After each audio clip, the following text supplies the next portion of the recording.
diving deep into deep conversations here with Let's Talk About the Deep Stuff. I'm your host, Sean Kneese. Today my guest is Pasquale Santoro, also goes by DJ Bitter Pat.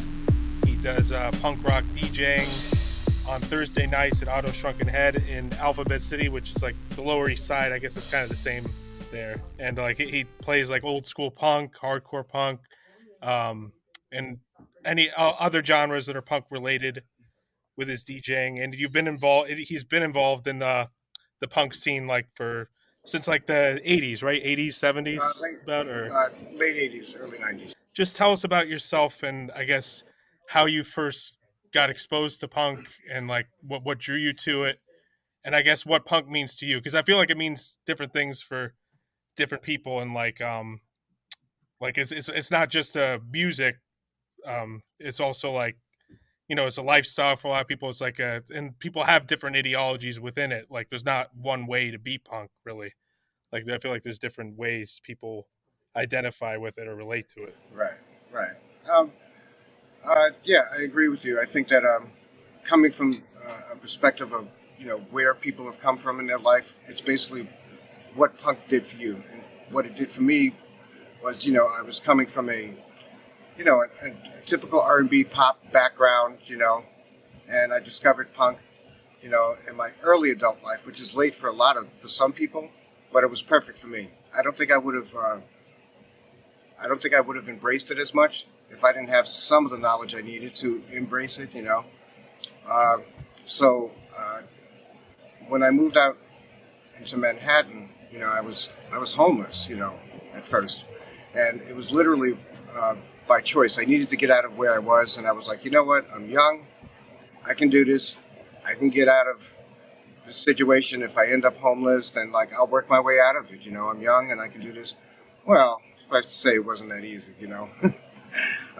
Things, you know, there were a lot of bad turns. But anyway, during that time, you know, I was meeting a lot of people in Thompson Square Park, and I was being exposed to the music a lot, going to the concerts and everything. And I was learning a lot from, I guess, more of a anarcho perspective, you know, of punk rock. Because back then they were like fighting for like, rent equity. They were trying to fight for like, you know, squatting rights and things like that. And so there was a lot of that involved in it. But what it meant to me though is that, you know, wait, I can actually, you know, I thought to myself, I can actually be here and I can actually make something of it. So I began writing random things I see, writing, and I eventually put a band together. And I stuck with that band for, you know, almost a decade. And we did, you know, we had our 15 minutes and we broke up like any other band, you know, drugs, significant others. What were they called again? I remember the name of the, like you told me about them before. I forget what they were called. They had the name of the band was called Deviant Behavior. Deviant Behavior. Yeah. Okay. Yeah. And it was fun. I got to say, it was one of the best times of my life. And I didn't think it would go as far as it did, but it did. And yeah, a lot of ups and downs, you know. But like I said, it broke apart in the same way that a lot of bands break apart. Significant others and drugs. So, yeah. So what punk meant to me was, you know, I grew up, you know, kind of in a very conservative, you know, African American family, and it's all about going to church, and it's all about like, you know, when you grow up, you get a job, you have kids, you know, and that's pretty much it. And then the cycle repeats itself. And I kept thinking to myself, man, there's got to be more. It's completely unappealing to me, you know. There's got to be more. I got to see more, you know. I want to be involved in something that's different. So tired of like, you know, wanting to be like everybody else, but at the same time trying to be better than everybody else. I'm like, that's what everything was, you know. And I was like, you know what, I don't even want to deal with that. And when I started to get into punk music and culture, I started to realize that people don't generally think about stupid things like that. They're just like, well, who are you? You know? Okay, that's cool. And you move on from there. And so, yeah, it changed my life. So for me, it was a breakaway from like very tight-knit values and like sort of like a family situation where like I say, you grow up, get that job, you have kids, repeat the cycle, and so forth and so forth. So, for me, I wanted to break that cycle. You know. Yeah, right. Not just like be doing something because you're told this is what you're supposed to do. Yeah, Like doing it's just what everybody something does. that's like more authentic to I you. mean, Kind not of that thing. I have anything against that. It's just that, like, I'm like, there's got to be something more. You know, there's got to be something more than this. You know. Yeah. You know. And you said that I think you said your dad was Italian, your mother was African American. That was yeah. Yeah, the Italian side of my family didn't have much to do with my upbringing, so that's just how it turned out. You know, I don't think that my the Italian side of my family liked my father very much. I don't know, and I think Okay. that was something long before I was born. You know, so. Yeah. Yeah, and did that ever like in the punk scene but I guess on average would you say most of the punk movement you came across was like anti-racist? Did you come across like racist punks or any racism in the punk scene at all Well, or I think at that time, if you did, they wouldn't be considered punks. You know, like anybody, they would be like, "Well, that's not a punk. We don't know what you are, but like, you know, you definitely got the look, but you ain't got the heart." yeah. Like even the skinhead movement I guess wasn't originally like a race. It got like hijacked by races, but Oh, originally it was absolutely. like a working class Oh, unity absolutely. That's movement. like the biggest cultural appropriation I've ever seen in my life. Poor bastards. I feel bad. I'm like they should have fought. They should have fought harder, man. You know, I'm like they. I feel like they let these guys walk all over them, take their movement, take their music, take their look. I'm like, man, beat these guys up or something. You know. Yeah. But I guess for you punk is it mainly a political thing or is it also like kind of like how you express yourself as an individual like it's a Yeah, or is it like a mix of a lot yeah. it's a little. I think it's a little bit of both.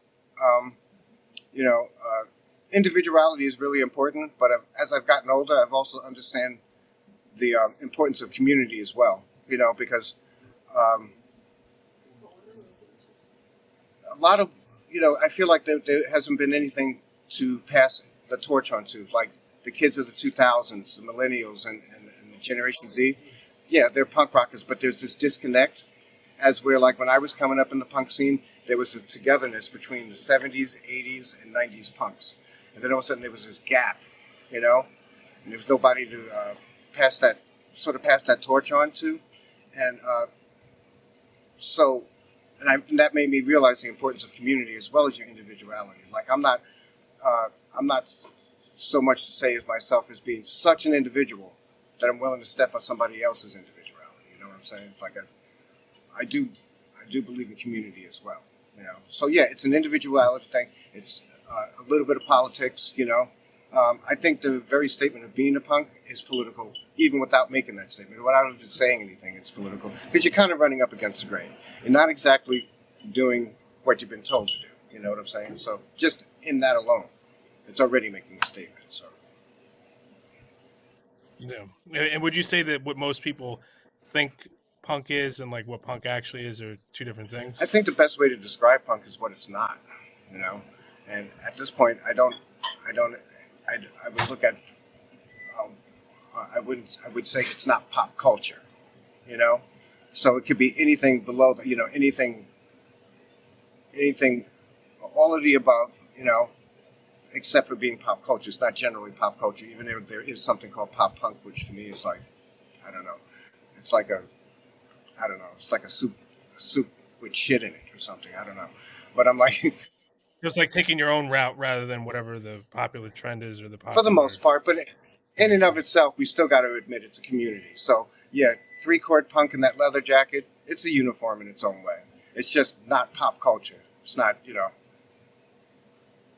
in its own way. But And that's why it can take many different forms, have many different right, sounds and right, everything. right, Yeah. right. What would you say like it started with? Like what kind of like Like influence-wise, yeah. if you had to say like for American punk rock, by the time the 75 or 76 came out and we started to finally get, when the press called it punk rock and we started to see that basic three-chord, you know, progression, I believe that if you would take glam rock and like 60s hard rock, like garage, and you put it together, you'd have your first form of early punk, I think. And I think that's where a lot of that the proto punk stuff came from, and you can hear like a lot of that, garage as well as glam put right smack down the middle. Yeah, and it had kind of like a rockabilly. Mm-hmm. A lot of it was taking influence from like rockabilly, old Yeah, like 50s yeah, rock and roll. you'll get that in the '60s sound as well, So yeah, you can see the influence that runs through it, especially like early bands like the Cramps, like psychobilly bands and things like that, which I think is like a mixture of punk and rockabilly. So would you say like you're an anarchist, or like anarchism's what you believe in, or like where do your No, politics? I'm not an anarchist,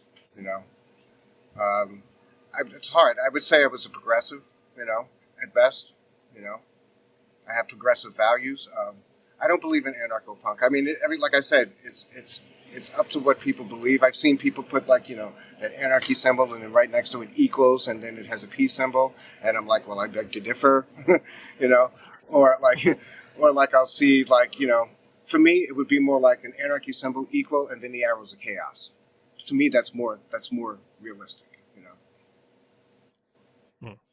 Because I was thought like anarchy was more like no rules. It was just like just no rulers, like nobody's above anybody, no hierarchy. Oh yeah, well I mean, it sounds great on paper, sounds wonderful on paper, and I'm like, well that's great, but I'm like, even in a squat, even the most anarcho squat, they sit down together and the majority of people sit down and figure out what they want to do the next day, how they want the building to be fixed. If you go into a squat and you don't contribute, you'll probably be kicked out. Why? Because they have some kind of rules. And that's what it is, So they kind of make like their own. You found that when you were hanging around with like people squatting in like abandoned places, I guess they choose. Yeah, I mean, like, sometimes they have their own like councils, and the people who've been there the longest usually have the most say. That's what I've noticed, and I'm like, there's nothing wrong with that. Without it, it would probably be all over the place, So you think there needs to be some kind of like structure, some kind of hierarchy, some type of structure? Put it that way. If you want to call it a hierarchy, you can call it a hierarchy. But I would imagine that a group of people do have to make decisions on what happens, or else you just have people going in and out, in and out, in and out, and you never know what's happening. And would you say that punk, like, the scene's changed a lot, and like New York is mainly the scene you've been involved in, right? Yeah, because I know like I think UK and probably like UK and New York was like the two big centers of like the early punk until the '90s, and until the '90s, and after that it was Berlin. Okay. Yeah, so would you say it's changed a lot, like the city and the scene and everything? Changed drastically. You can barely recognize it anymore. It really is. I mean, I remember seeing like, I seen like a joke map. It was like a map, and it was a joke of like different sections of New York City. Right smack in the Lower East Side, it just said on top of a little thing on top of it was labeled as aging punks. That's all it was called, aging punks. So I was like, yeah, like I said, while there is some young kids out there, especially in Brooklyn, that are doing punk rock and their punk bands and everything, there is definitely a gap. Like there was a gap, in leaving that torch off to another generation of kids to come up and do it. And there, the good part about it is that they really are coming up with original stuff, like with less influence of older stuff, which is very interesting. But at the same time, there's no communication and community. So therefore, like, there's no real punk clubs anymore. There are no real places where bands could play and actually make a little bit of money, at least to be able to afford their rehearsals, and things like that. It's like there's no connection like that. And I feel, you feel bad, like Out of Shrunken Head, when they book punk bands from out of town, nobody comes because like there's no connection. Nobody knows who this band is, And I'm like, there's no community like that anymore, where people are like, oh, this band's come from, even if they were underground back in the '90s, you knew who was coming, And we didn't even have the technology we have now. So it's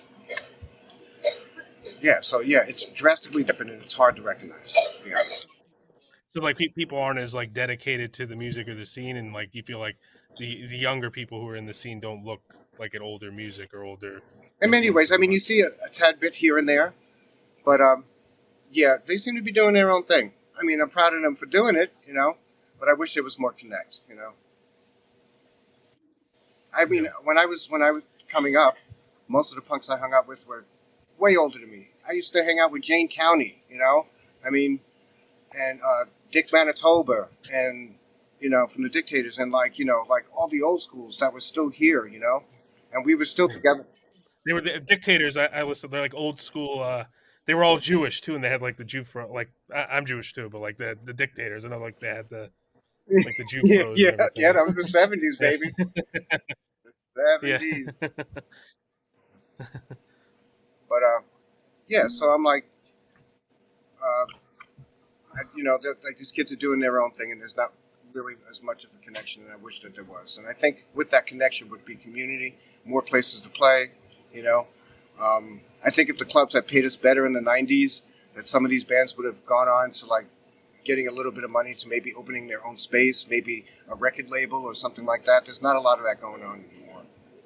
Not a lot of places for a punk band to get signed, not a lot of places for a punk band to play, let alone having to work a job and like keep your band together or like squat or whatever you're trying to do. There's really no connection anymore, not like it used to be. And do you think that some of that is like the internet? Because like maybe because like people just put stuff out on Bandcamp, like they're less focused on like shows or community as much. Maybe there's like a disconnect, even though like I because mean, like with the internet, like it's less to I'm not post one and to everything. say because I'm not like an internet analyst, but I can say this much. I would imagine with all that going on, with information at your fingertips, that you'd be more likely to get involved. That's that. I would imagine that to be the direction of something like that. If you have it at your fingertips, which was really hard to get, you know, which in a sense, like that did mean something. You had to work to get it. But you would think with the amount of information that people are receiving, there would be more ways to connect. And but I guess you could be right. It could be having the opposite effect. You know. And how did people like for people who don't know, like how did people find out about like underground bands or bands that weren't played on the radio, like Um, when like there wasn't the internet and literally things word like of that? mouth, paper, lots of papers and flyers. Littered the streets of St. Mark's. Littered the telephone poles. You couldn't even see a telephone pole anymore. You couldn't see it. It was wrapped up in like graffiti and flyers and papers.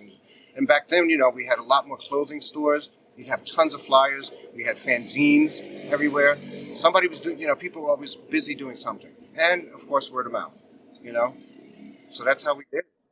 And that kind of made the community more involved, I guess, right? Because people were like writing out things or like writing out articles or Oh putting out yeah, there were a lot of zines or and there was trading, right? Tape trade, like people would trade. yeah. Was Trading that a was a thing thing too? as well. Yeah, trading was a thing as well. You know, uh, clothing markets. A lot of them were run by old school punks. Like the clothing markets in the Lower East Side and stuff like that, trying to get rid of their old gear. Or trading in their old gear for other gear, stuff like that. Records and things like that. Down at ABC in the Rios, they used to sell records down there like crazy. Things like that. But yeah, I mean, like it was an active and very involved community. It seemed like everybody wanted to do something. If you weren't in a band, then you were possibly a promoter. And we had a lot of that, especially in like Coney Island High. You have a lot of promoters. I have to say, like in the '90s, I have to give credit to all the girl punks, man. All the riot girls, man. They really held it together. If it wasn't for them, there wouldn't have been a scene. They were the ones who were doing most of the parties and promoting and doing stuff like that. So And that was the new style to come out, right? Like Bikini Kill and that's the main band I know oh that yeah, was like in the Riot yeah, Girls and there were yeah. some But they others were too. Yeah. very active in like promoting shows and like getting people to come out and having nights of their own that was specifically geared Hmm. towards punk and like post punk and like alternative music. And And what was your opinion of grunge? I Like liked in I liked terms of Nirvana, especially early Nirvana. When I compare like say Pearl Jam to Nirvana, I'm like it seems like two different genres of music. I don't know why Pearl Jam is grunge and so is Nirvana. That doesn't make any sense to me. yeah. So if you're talking about grunge like Nirvana, yes, I definitely dig that kind of stuff. Pearl Jam wasn't so much into. They just sounded like an alternative REM type kind of band to me. So Hmm. Yeah, I guess like I guess what you're saying is like punk doesn't really have one distinct it's sound. a There's a lot of lot of different different sounds, but we've things. all heard that fucking Yeah, Pearl Jam sound before. We already it's been done before. exactly.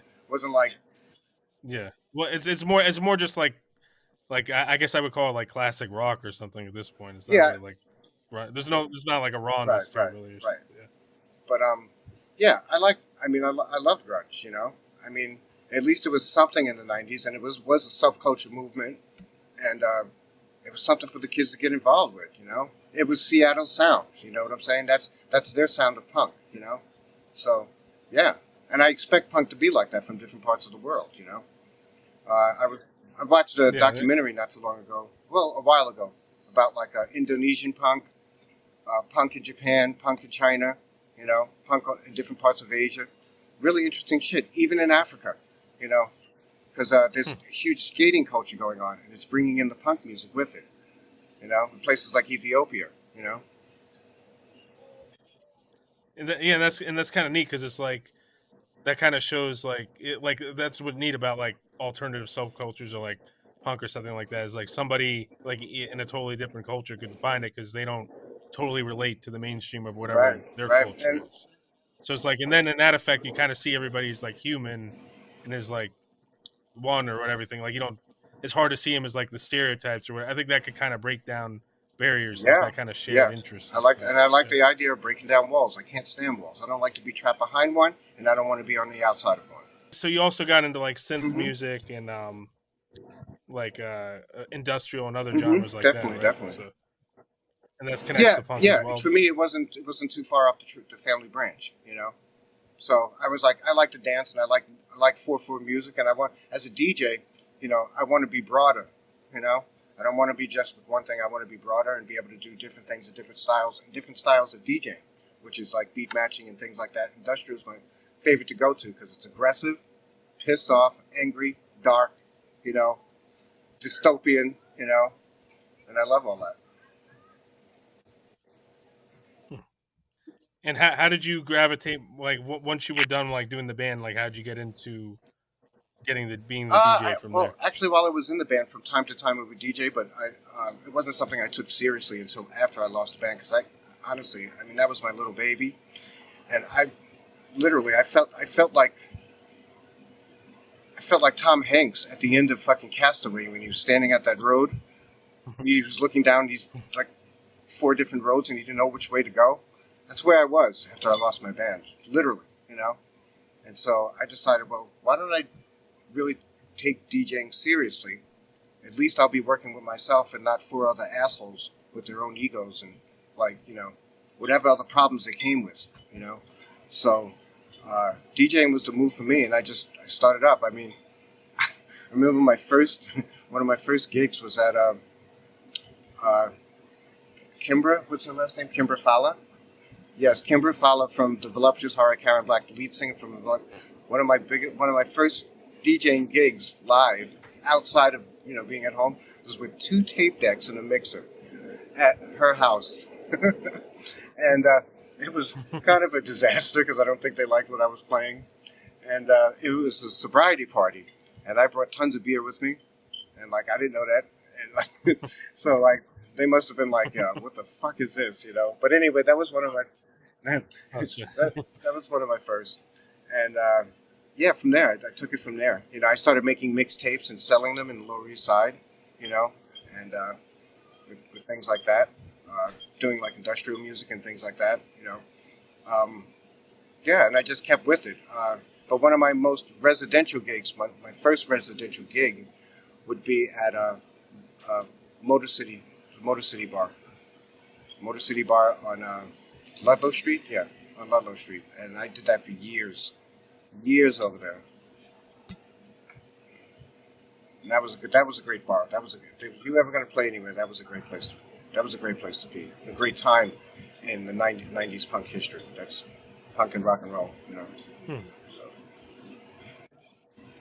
And I guess it got more. Would you say is it less involved DJing than it used to be? Because like you used to have to use like tapes and uh, I mean, I've got. like I'm a technology buff at this point. Um, I've got so much at my fingertips right now. Like back then it was mixtapes, but I don't have to do that anymore. You know, I record them Hmm. and I can send them out online. You know, put it up on SoundCloud for people to download if they want. And like so like technology has made a lot of things like that really much simpler and cooler.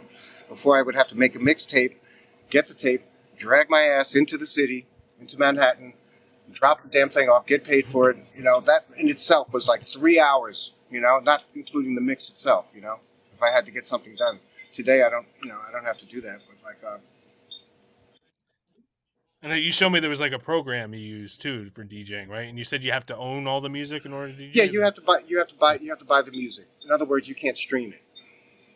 You have to buy it. It has to be stored on your computer and owned by you. Yeah. But And there's like a program it's called too, Record right? Box, and you can stream, but only through certain services. Like it's a part of the system. Like you can pick a streaming service which gives you stuff that you can play. Like they take the protection off of it so that you can play it, but you're doing it from a stream. But you have to be subscribed to that service.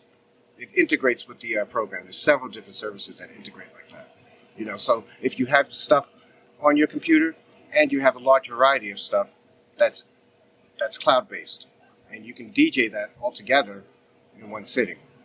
I don't have those services right now. I think they're kind of nice to have, but I think they missed the mark on like punk and industrial. It's more for pop culture. That's it. They don't have a lot of options. For, right, like they don't know stuff, like what an industrial band is. But can you like burn records onto it, or is there a way to do that, or like put CDs on, or like stuff you have in your old collection, or is there to burn a mix? Really to do that anymore? I guess. Yeah, I can burn a mix if I want to.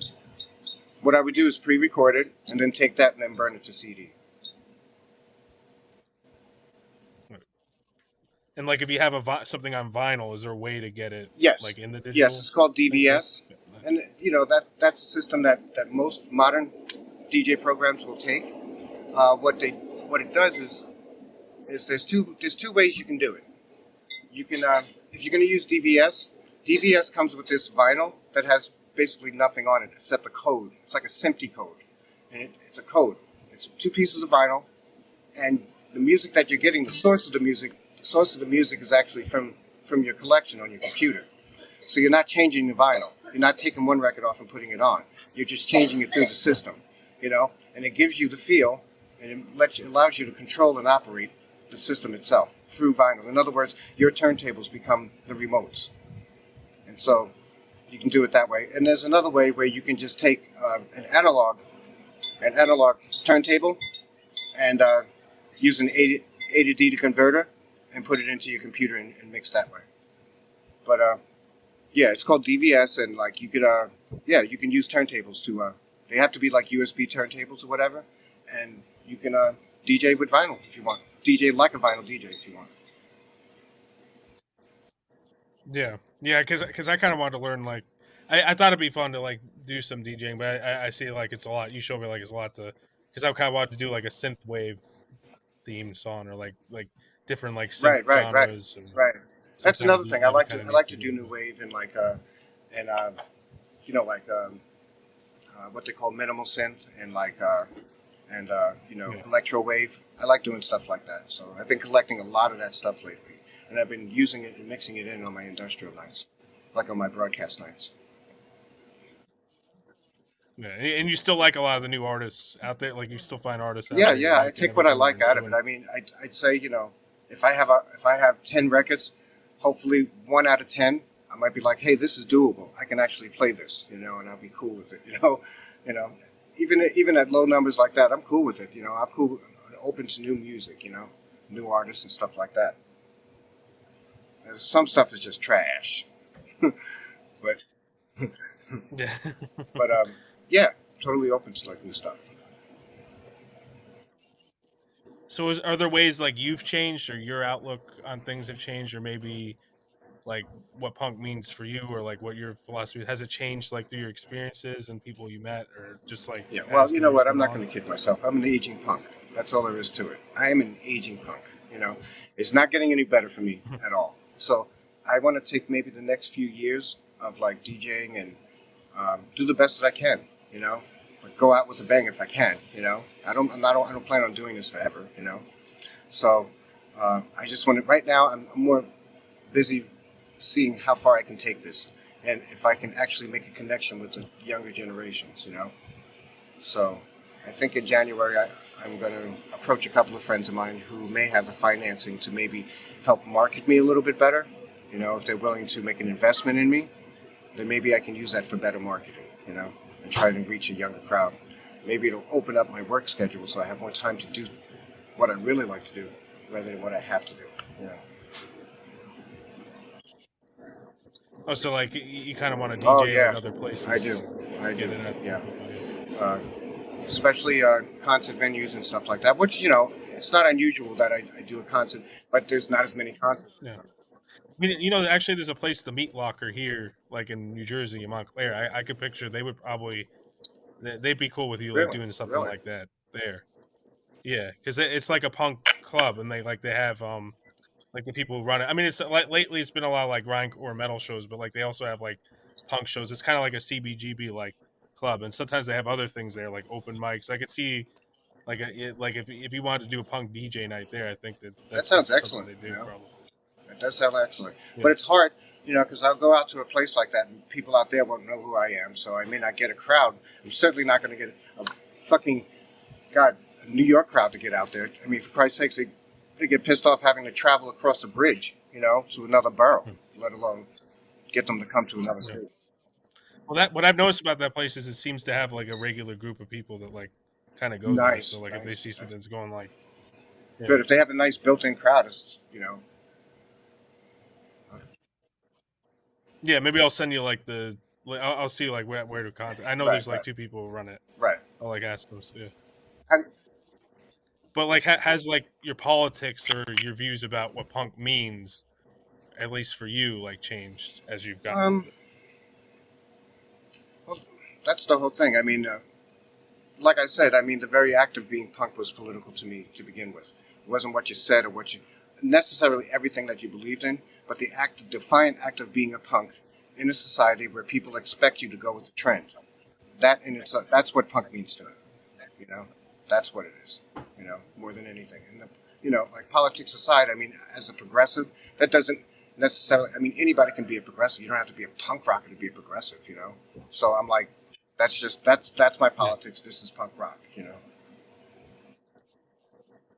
Oh, so you it's view not it as like complete. two No, it's separate not things, like the completely separate. I politics of mean, you punk can is like, incorporate who you are as an individual into punk rock. So you can speak your politics through punk rock if you want. You know, but uh, but you know, as it should be treated as an art form, as a way of expression. That's for me. That's pretty much what it is. So, an act in it, like I said, it's a defiant act to be a punk in the first place. I think you know, you literally are going up against the grain. Your parents may not necessarily understand or know why you're getting involved in that, and that in itself might be rewarding. You know, like seeing your parents pissed off all the time. You know. Or like, you know, your family members, you know, they're going to be like, oh, why are you dressed that way? Why do you look that way? What does that shirt mean? Like, what is that? Like, what's that music you're listening to? Why are they so angry?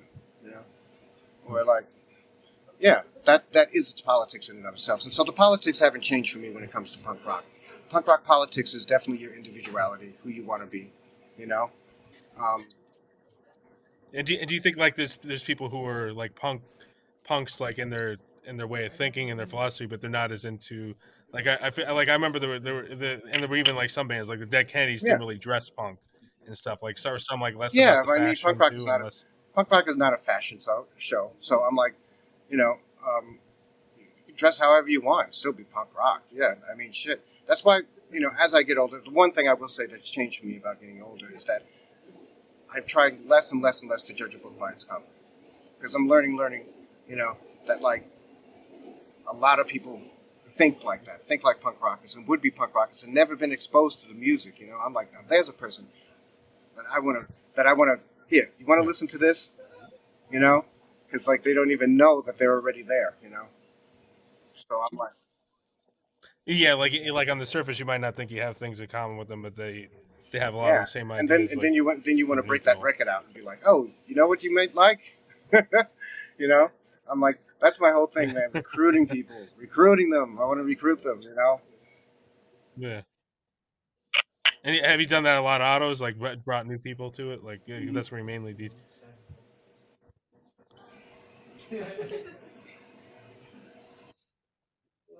Oh, have you done that a lot? I was like bringing new people into it You and know what? stuff. I've seen a lot of people come and go, but I mean, like through DJing, I've had a lot of people come and just stick around, and they just end up liking it, become a part of everything. They start getting to know people and things, you know. So yeah, that's happened a lot. Yeah. But- And does anyone here want to ask a question or like join it? There's just some other people here. I don't know if anybody wants to. What's your favorite band from the 90s? Danny just asked, "What's your favorite band From from the the '90s?" '90s, local or larger? Yeah. Rock and roll. Punk band from the 90s. What do you say, Buffalo or what? From where? But I think he said the yeah, name of a I band. wanted to know if she meant like local Yeah. or much on the more national. Oh, he said local or like much on the note, She meant big. like big, Big I band guess. from the like, '90s. Bigger than local. Okay, well, I'm gonna give this band a lot of credit because I'm sorry, I just think that they make incredible music. I think that Rancid was amazing. Yeah, I really think they were Rancid? amazing, doing everything from like Yeah. ska to like punk and like mid-tempo punk to hardcore punk to like ska, using wind sections and bringing in different artists, like having like Jamaican rappers in their music and like, wow. I mean, I got to give it to from the boy from Op Ivy because I loved Op Ivy back in the day, all the, to Rancid. I'm like, he's a pretty talented motherfucker. Yeah, yeah. That's actually something that, like there was actually like a tie between like reggae and punk. Like had like I know a bit of like connections like too. Like that's what made me think of yeah. Or like I know that like they hung out with each other a lot, like the skinheads and like the Well, um yeah, like like people the who played trad reggae and skins, you everything. know, like the traditional skins, you know, the rude boys. They hung out with punks. We Yeah, all hung out together and everything. And then there was this whole bullshit of like white supremacist fucktarts, you know, that would consistently get their ass kicked if they ever came around. So, like in New York, it wasn't a thing, but when we saw them in New York, they got their asses beat. But I'm like, which was good. But I'm like, you know, back then everybody was together and the music was together too. It wasn't uncommon to come out, hear some hardcore punk, hear some mid tempo, everything from '70s punk to '90s punk to like ska, reggae, you know, a little bit of like post punk, you know, things like that, and Riot Girl, all in one night. You know, such a great time back then. You know. hmm. Yeah, yeah. Yeah. I like that. There's kind of like that diverse like not only like diverse like the people who are into it, but Oh like yeah, diverse like in the absolutely. sound Everything. too, like the I mean, way my God, everything from expressed. Susie and Like, the yeah, Banshees to fucking, you know, like Exploited, you know, and everything in between. yeah. And my friend Harrison has a question. Yes, I was wondering if you could tell Sean and I a funny mosh pit story, or a injury, Oh or my a God. All right. crazy Well. story. All right. Well. Okay. Twice. I had my nose and my arm broken in a ministry pit. um, yeah. And, Hell Now, yeah, man! I love yeah, that. yeah. that's one of my favorite Now ministry, early, right? You said yeah, now early in the nice. early Yeah, that's one of my '90s, favorite. I was at the Pyramid. No, was it at the Pyramid? No, it was at the Marquee, and ministry was playing. It was at the Marquee, and the ministry was playing, and man, I was in the mosh pit, and somebody elbowed me something fucking terrible, knocked me off my ass onto the floor. So I ran into the bathroom. I, I've been there, I man. ran into I've the been bathroom, there. and I'm talking about a face full of blood. It looked like somebody. I looked like Carrie, like somebody dropped the thing. Yeah, Couldn't dude, it breathe was out of just your nose pouring and and shit. pouring and pouring and pouring, right, Yeah, dude? So I just I stood there for understand. rinsing, and it kept pouring. You know, I knew eventually it was gonna stop. You know, but I didn't have time. The song was on, the music was on. I was like, "Fuck the next record! I want to hear this record." Man, I just jammed it up and ran right back out there into the pit. So that's the first time. The second time, I was at the Pyramid, and again, they were playing Ministry, and I got into the small pit that was there, and I slipped and fell, being the old man that I am right now, and broke my fucking arm.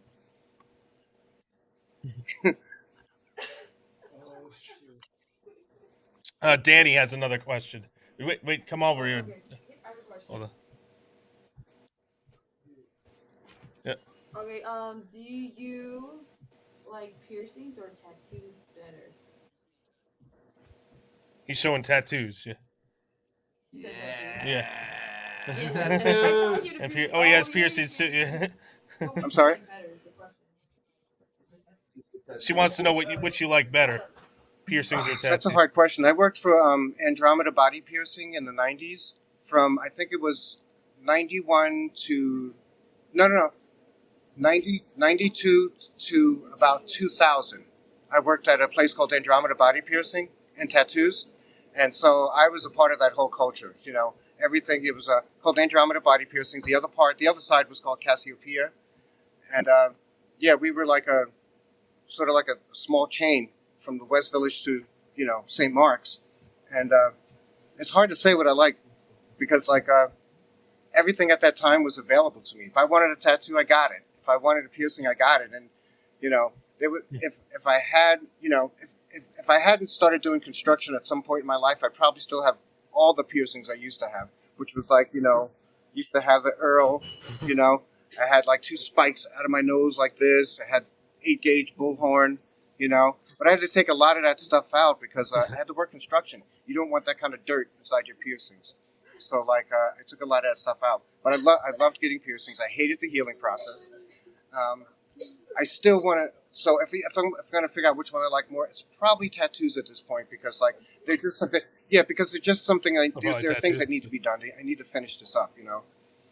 I'm only almost fully sleeved. There's just certain sections that are missed out, and I want to, I want to get that done.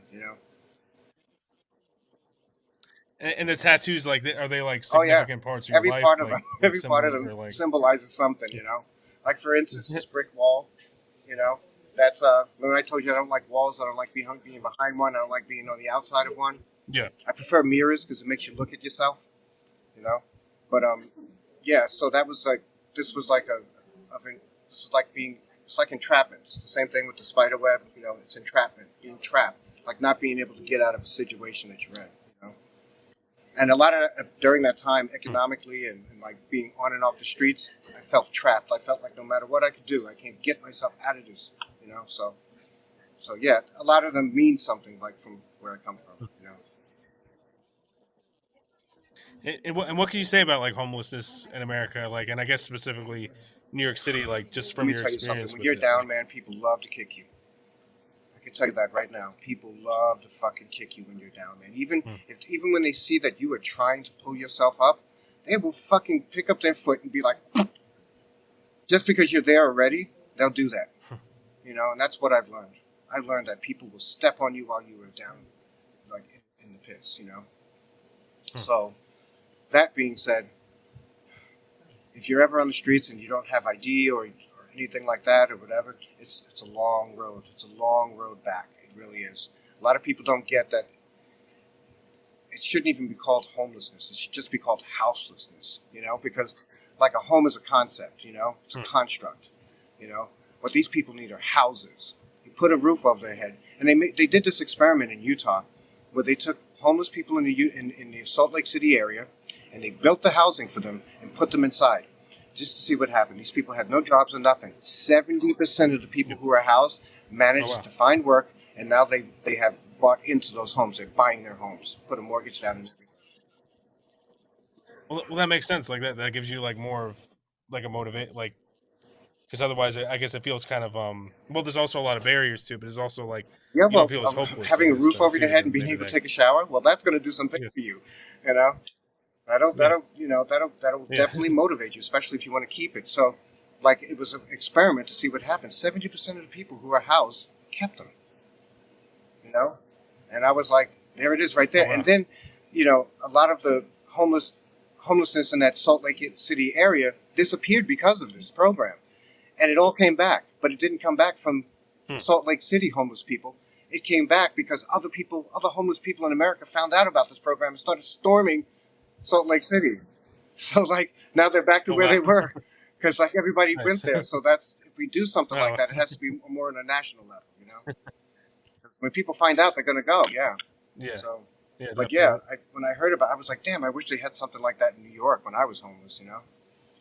But yeah, the road getting off of it is Yeah. really, really tough, even when you're young. And what you said, people step on you. Was it like people? Was it like who? Was it like wealthier people? Like this? Like this? With like? Yeah. Is it like a?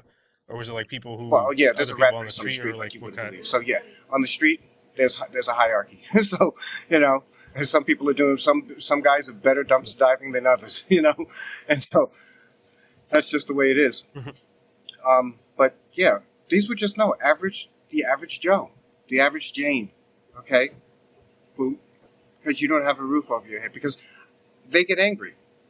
They see you're out there, and the first thing they figure is that you didn't pull up your bootstraps. You know that bullshit, right? You didn't pull up your bootstraps, so that's why you're in the position that you're in. And I have to bust my ass paying this rent, and here you are panhandling me for $1. That's how they feel, but they don't understand the complexities of that. You know, they don't understand the road to there. They're not Yeah. understanding that anything can happen to them. A sickness in the family. A few days you need off of work. One thing you do wrong at work can put you in the doghouse, just where I am. You know. So these were, Yeah. yeah, yeah. Yeah, and like sick, And I'm the like, medical bills you were talking. Like, I'm like, yeah. this roof you have on your head, you're barely making it. Your refrigerator's empty. You got the roof, but you ain't got nothing in your fridge. You know. I'm like, I know what you're going through, but I'm like, you know, you got 1 foot out on there with me. So like, you know, me, I'm not like that, dude. I mean, the only thing I know is that when I have a little bit of something to give, I do. You know, I'm not going to step on somebody who's down like that. You know, but yeah, And did you see? But did you also see generosity or like people showing kindness at the I same have, time, or I aside have, from like seeing I have, the especially if they cruelest of wanted human something, nature? Yeah. you know, from you. You know, I have. There used to be this lady. Her name was Diane. She was like an evangelistic, like nut job, and she'd make this congregation for the homeless, and she would feed you, but you'd have to sit through the sermon, and the whole sermon was all about her telling you about your sinful ways. So, so you had you had to Okay. sit through that so you can get a hot dog at the end of the sermon. Okay. So I guess it was kind of like, oh, I get a Yeah, meal, so there we go. I'm okay with hearing about how terrible I am. I'll just. It's like- Repent.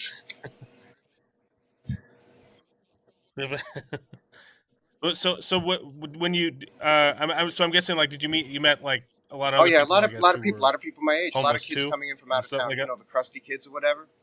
Now, I'm not gonna lie to you. A lot of those kids had a home to go back to. Mm-hmm. You know. I'm not sure. They just didn't like home. I But they guess just they didn't liked, like the home, I guess. So. freight Yeah. freight jumping and subway surfing and whatever else. You know, it is a very free life. You know. Yeah. Yeah. But would you say there was a common thing that like causes homelessness, or like Yeah. the like a common thing, Yeah. like Being common broke. factors that like attribute to it? Kind of. Okay. Yeah. Yeah. Uh, Being broke. That'll pretty much do it. I think if you have money and you can afford to stay someplace, you probably end up doing that. It's much nicer than like having to worry about a rat crawling up your blanket. You know. Yeah. Well, and Everything. prices are going up for stuff Yeah, it's ridiculous. like housing and everything. Yeah.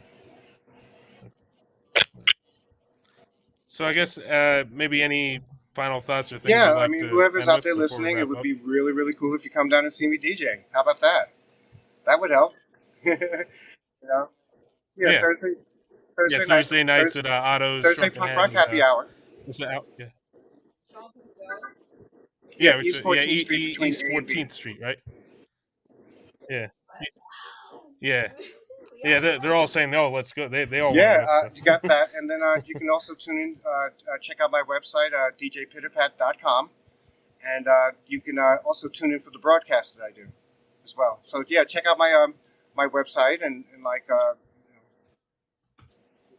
can you hear his broadcast? She wants to. Well, he said on his website you can hear Oh, okay. yes. the podcast, and you Yeah. post it on social You media can, too, right? yeah, on djpitterpat.com gives you all the information that you need on when the next, broadcast will be coming up. So.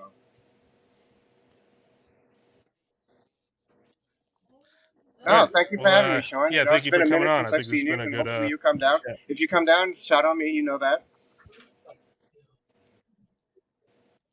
Yeah, yeah, definitely. Yeah, yeah. I've always enjoyed your punk nights and stuff. And then you show me like new bands I haven't heard and stuff. Like I think one time I was like telling you bands like I heard and stuff, and they're like, well, you're like, what you should be saying is, what is this you're playing? Like, Yeah. Yeah. I like it when people. I like it when All right. people are a little But more interactive. Like they're like, yeah, who's this or who's this or who's this? Because I'm more than happy to be like, yo, let me tell you about this band. yeah, I'll tell you about these guys. yeah. Yeah. All right, cool. Well, if for those who want to keep up to date with future episodes of Let's Talk About the Deep Stuff, listen on Spotify, iTunes, wherever you get your podcasts. Also, social media, Let's Talk About the Deep Stuff, or just Sean Kneese, SeanKnese. And that's about it for this episode. We'll catch you on the next one.